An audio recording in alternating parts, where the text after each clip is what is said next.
these things in the front of your mind. Please be safe and obey all rules of the road. Based on the potential size of this event, we have respectfully asked that no cars join this ride. We would also ask that no additional bikes attempt to join up with this ride in any way, as this will cause some very uncontrollable issues. Finally, as you head up with your different groups, please be safe, look out for one another, and again, obey the rules of the road. And thank you all for your continued support.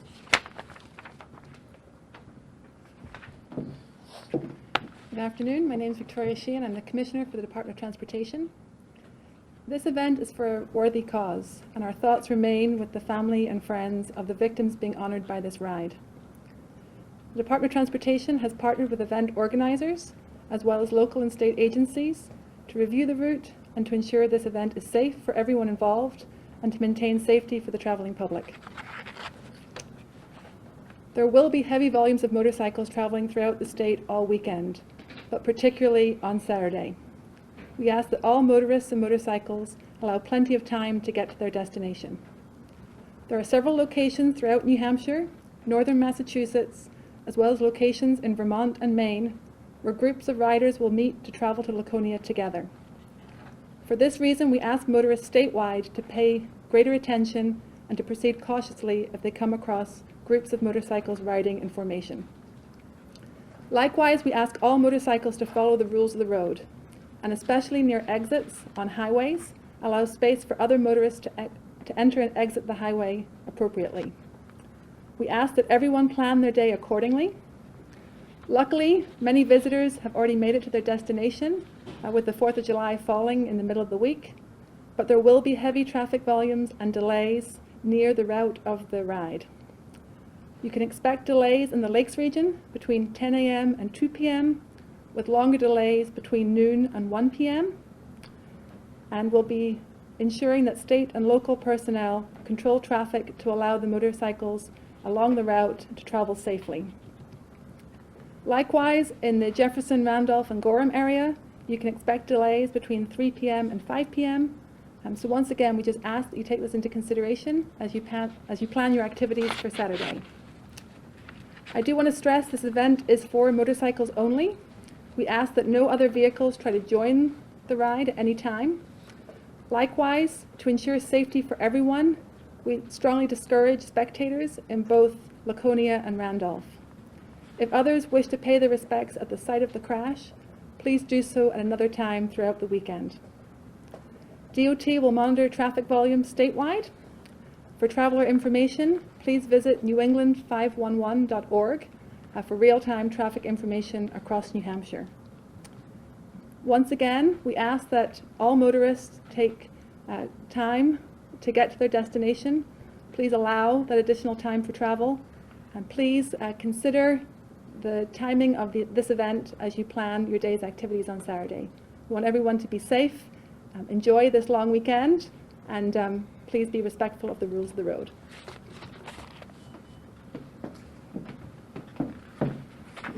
Good afternoon. My name is Jennifer Harper. I'm the Director for New Hampshire Homeland Security and Emergency Management. I just want to let you know that the State Emergency Operations Center will be open tomorrow to support and coordinate the ride for the Fallen 7. State agencies will be here to monitor the progress of the ride and keep participants and our safety partners up to date on the latest information. Throughout the planning of this event and throughout the ride, we will continue to coordinate with local and state partners to ensure safety for the riders and those wanting to support the event. You can follow us on social media for the latest route, safety, and weather information. For Twitter, that would be @NH_HSEM. And on Facebook, it is @NH.HSEM. Thank you. Good afternoon. My name is Matt Canfield. I'm the police chief for the city of Laconia. As the police chief for the city of Laconia, it's my pleasure to support this ride for the Fallen 7. Although this tribute ride has come together very quickly, I'm confident that our experience in handling major events, while working in conjunction with all of our law enforcement and public safety partners, will make this a successful and safe event. I would encourage all members of the motoring public to remember that this event will bring large numbers of motorcyclists to the area, and remind them to drive cautiously and look twice for motorcycles. I appreciate everyone's work and efforts in helping to make this a safe event for all. Thank you. Thank you, Chief. Good afternoon, everyone. My name is Chris Wagner. I'm the Colonel with the New Hampshire State Police. Before I have a short few remarks, I do want to again send our deepest sympathies and condolences to the fallen seven and their families. We certainly ask you, as you report out responsibly, which we know you are, and that we take on this endeavor, that we're mindful of that and we're respectful of this process. Very, very happy about the collaboration that has gone in to this event. I know despite earlier reports, there has been significant undertaking. Just a short view of the stakeholders here that stand on the stage. We've had multiple meetings with a lot of people behind the scenes that are planning this event to make sure that it goes off successfully and safely. So that is certainly paramount. The riders, the motorists, the communities. This is going to be a significant impact along the routes of travel. The estimated crowds will be large, so we can't determine exactly how many, but it is potentially reported to be in the thousands. So this is something that really needs to be considered by all that are sharing the road tomorrow. Both the riders, the other motorists that are traveling on our roadways. It has been mentioned, this is certainly one of our busiest times of the year, being the 4th of July holiday. And there are a lot of people in the state, so we've got to be mindful of both. And really, what we're saying there is, if there is ever a day in which you to slow down, to have some patience on the roadway, to be appreciative of one another, share that roadway, obey the rules, of course, at all times, and really have a significant situational awareness. You've got to be aware of what is around you at all times, especially when you're dealing with motorcycles. They tend to find themselves in blind spots in cars and those types of things. So it's important, very, very important that we are paying attention tomorrow's events. The communities, you see that the posted routes are here. Those will also be posted online and social media.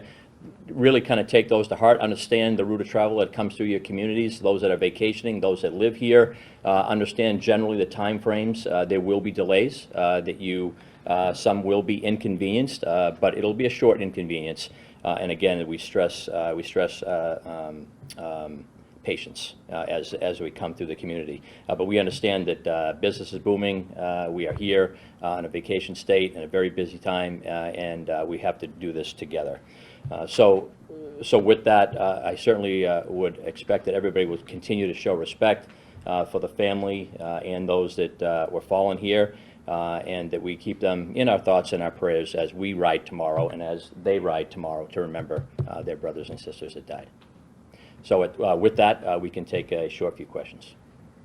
And if you would, please, just if you have a specific question to anyone on the panel, just go ahead and identify that. Colonel, can you just talk a little bit about numbers? I know you can't, but you say thousands. Are we looking at upwards of 5,000? Are we looking at 20,000? Can you just give us a little bit more of an idea? Yeah, so we're certainly relying on the event planners and the organizers, and they are reporting, Brian, about 1,200 or so that are pretty hardened, registered. They're getting that information through social media and through direct contact. So, but be mindful too at the same time that this has been a nationwide story, and motorcycle enthusiasts. We have a lot of motorcycle enthusiasts in the state. They're going to be coming from other states and from across the nation to potentially join in on here. So we are mindful of the growing numbers of the event. Colonel, you or whomever, can you explain the necessity of the registration, and will riders need to be signing a waiver, any kind of documentation, so you know that they're riding and that they signed the paperwork? Yeah, I'm going to turn that over to Brian. No, go right ahead, Brian. So there will be waivers that we've posted online, and they will be available at the meetup spots as well as the Broken Spoke. The waivers are just simply a standard liability form we usually have on large rides like this to protect everybody involved, citizens, organizers of the event, the places that we're going to be. It's pretty standard with most rides that you go on. how many places are people meeting up, and is that all information that people are gathering online, seeing where to meet, how to register to meet there? We've been trying to help the best we could to get that information out as they come to us. Right now, I think we're up to 15 meet spots between Mass and New Hampshire, Vermont, and Maine. And they're all meeting, converging, gathering in Laconia? Yes, the correct? official start of the ride is at Laconia. At What time? The Broken Spoke, we will be meeting at 11 o'clock, and we will be leaving at noon. So there are meetup spots, upwards of 15, from Massachusetts to New Hampshire, gathering riders to meet at the Broken Spoke at 11 o'clock, and then the actual ride takes place, which is the route we're looking at. Yes, as I'm aware of it, yeah, that's the meet spots that we have, yes. Brian, can you just talk about the support you've gotten, how this came to be, and the support you've seen on your Facebook page from across the country? Sure. This man, Steve Allison, he started, it was his idea to come up with a ride, and then Mike got involved. He's been fantastic with helping set everything up in Laconia and making sure that we're safe. I made a post after talking to my friend Charlie and Steve that I wanted to do a little ride. We were thinking maybe 50 of us getting up there to show our support. That one post went viral, and as of today, there's now 2,800 members in our group.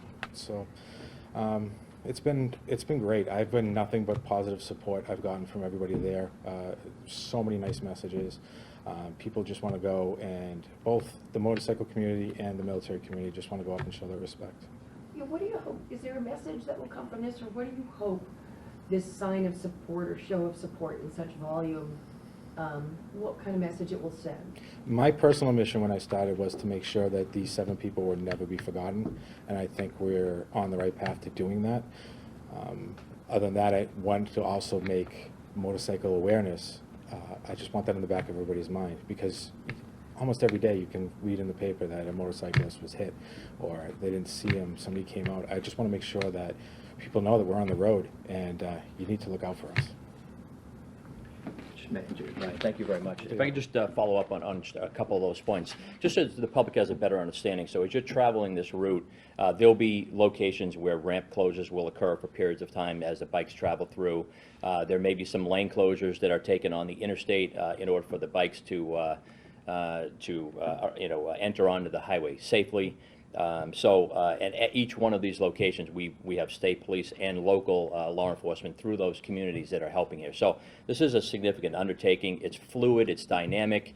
We've got a lot of experience in doing this, but at the same time, conditions change all the time. So we have a very good plan in place to essentially guide the bikes safely to their location. When Catherine, when you were speaking towards the number of different locations, the 15 some odd locations, what we're urging the drivers there, obviously strongly, as you enter in the state, you're entering in your own time frame, obey the rules of the road, be smart riders at this point, right? But once we get to the actual Broken Spoke location is when the actual plan will kick into place.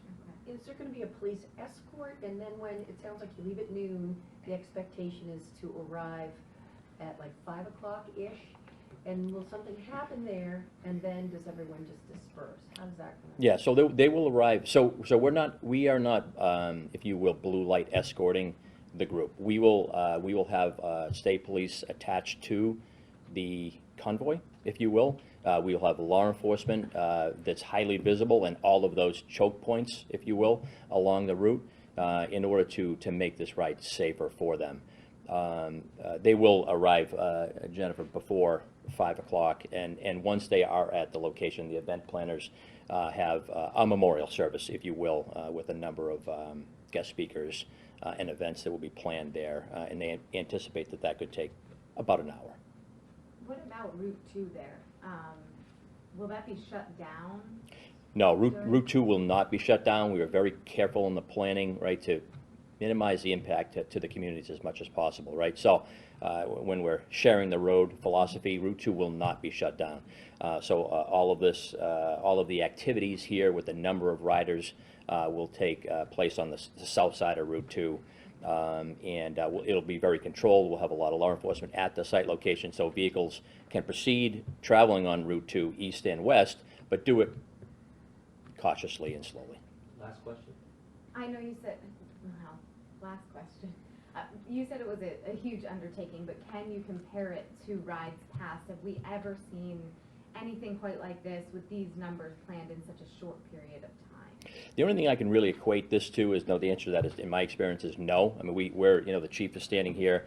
We've got a long history with Bike Week, so we're very familiar with a lot of bikes that come into the state. But, and there are rides in where you organize a large groups, but anticipated numbers, no, this would be the largest event that we have undertaken, In the state's history? in my experience, in 24 years.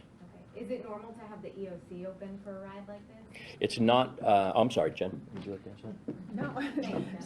No, no problem. So it's not normal, so it's, this is the first time this has happened, so we are going to open to support the ride, to support all of our state agencies that are partnering with this, so that we are prepared and monitoring what's going on and being able to provide assistance as needed. So to be clear, the EOC has never been open for a memorial ride?